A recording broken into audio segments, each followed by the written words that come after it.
हरे कृष्णा। क्या आप जानते हैं कि केवल निर्जला एकादशी का व्रत रखना पर्याप्त ही नहीं माना गया है।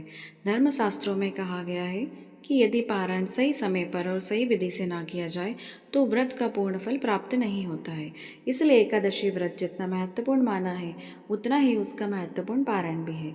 अनेक लोग पूरे श्रद्धा भाव से व्रत तो रखते हैं लेकिन पारण के नियमों पर ध्यान नहीं देते हैं। आज हम जानेंगे कि निर्जला एकादशी का पारण कब और कैसे किस विधि से करना चाहिए ताकि व्रत का पूर्ण फल प्राप्त हो। सबसे पहले यह जान लेना आवश्यक है कि एकादशी व्रत का समापन द्वादशी तिथि में पारण करके ही किया जाता है। शास्त्रों के अनुसार द्वादशी के प्रारंभिक भाग को हरिवासर कहा जाता है। यह समय भगवान श्री हरि को अत्यंत प्रिय माना गया है। इसी कारण हरिवासर में पारण करना निषिद्ध माना गया है।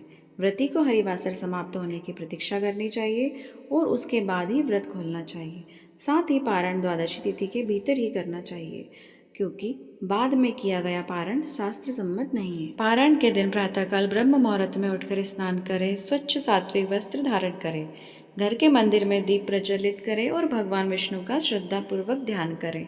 उन्हें पुष्प, धूप, दीप और तुलसी दल अर्पित करें।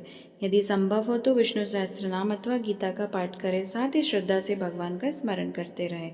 भक्ति भाव बनाए रखें। ओम नमो भगवते वासुदेवाय का जाप करें। इससे भगवान की कृपा प्राप्त होती है और मन शुद्ध होता है। पूजा के पश्चात भगवान श्री हरि के समक्ष हाथ जोड़कर प्रार्थना करें कि हे प्रभु, आपकी कृपा से यह व्रत पूर्ण हुआ है। यदि मुझसे व्रत के दौरान कोई त्रुटि हुई हो तो क्षमा करें और मुझे अपनी भक्ति प्रदान करें। व्रत का फल भगवान को समर्पित करने का भाव रखना चाहिए। जब हरिवासर समाप्त हो जाए तब पारण की प्रक्रिया आरंभ करें। सबसे पहले भगवान को नैवेद्य अर्पित करें। इसके बाद तुलसी युक्त जल अथवा चरणामृत ग्रहण करें।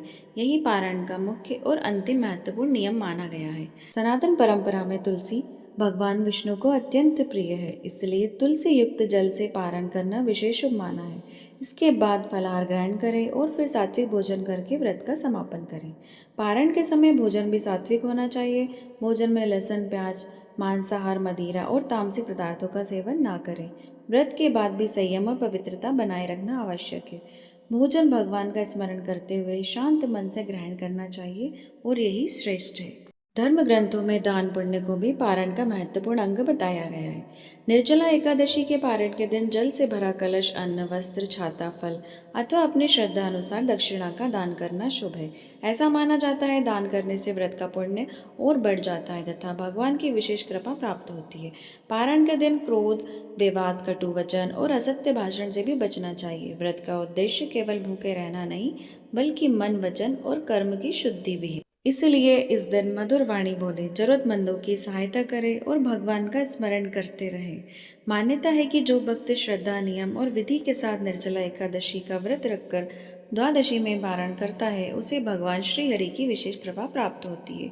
उसके जीवन में सुख, शांति और आध्यात्मिक उन्नति का मार्ग प्रशस्त होता है।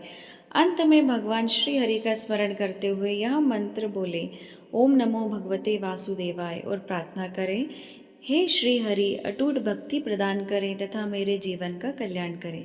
अगर आपको वीडियो पसंद आया तो इसे लाइक करें और चैनल को सब्सक्राइब करना ना भूलें। राधे राधे।